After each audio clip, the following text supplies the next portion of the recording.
Halo teman-teman, kembali lagi bersama saya Fanahak di channel YouTube saya. Hari ini saya akan membahas video part 3 atau part terakhir, yaitu hasil uji NPK pupuk organik cair atau POC dari limbah industri susu dan juga urin sapi.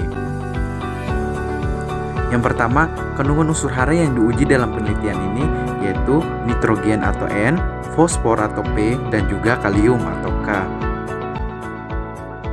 Nah, yang pertama untuk nitrogen, bisa dilihat di gambar bahwa rata-rata kandungan unsur hara nitrogen terlihat bahwa presentasi tertinggi ada pada perlakuan 2 dengan bahan limbah susu kental manis atau SKM, urin sapi, dan juga EM4.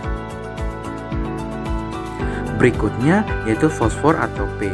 Berdasarkan gambar, tabel, dan juga diagram, terlihat bahwa rata-rata kandungan unsur hara fosfor terlihat presentasi tertinggi juga pada perlakuan 2 atau P2 dengan limbah susu kental manis SKM, urin sapi, dan juga EM4.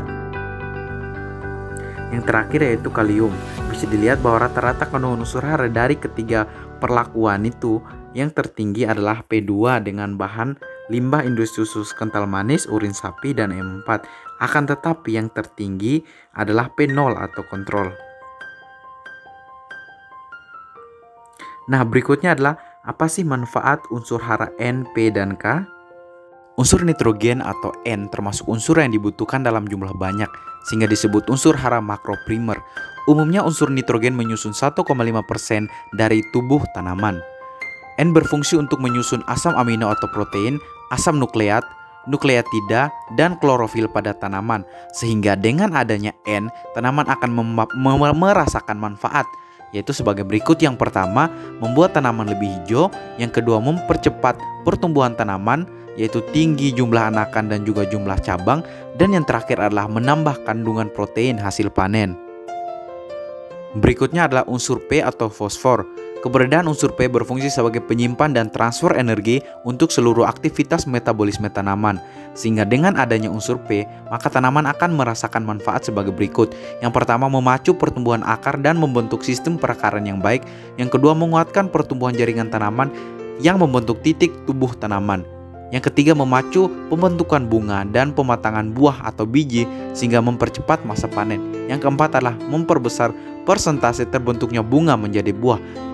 Dan yang terakhir adalah menyusun dan menstabilkan dinding sel sehingga menambah daya tahan tanaman terhadap serangan hama dan penyakit. Yang terakhir adalah unsur K atau kalium. Unsur K diserap tanaman dari dalam tanah dalam bentuk ion K+. Kandungan unsur K pada jaringan tanaman sekitar 0,5-6% dari berat kering. Manfaat unsur K bagi tanaman adalah: 1. Sebagai aktivator enzim, sekitar 80 jenis enzim yang aktivasinya memerlukan unsur K. Yang kedua adalah membantu penyerapan air dan unsur hara dari tanah oleh tanaman.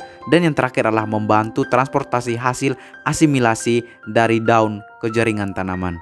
Halo, itulah hasil uji kandungan unsur hara NPK dari pupuk organik cair limbah susu dan urin sapi, beserta manfaat-manfaat dari NPK terhadap tanaman. Terima kasih untuk teman-teman yang sudah menonton. Jangan lupa like, comment, subscribe, dan juga share. Terima kasih.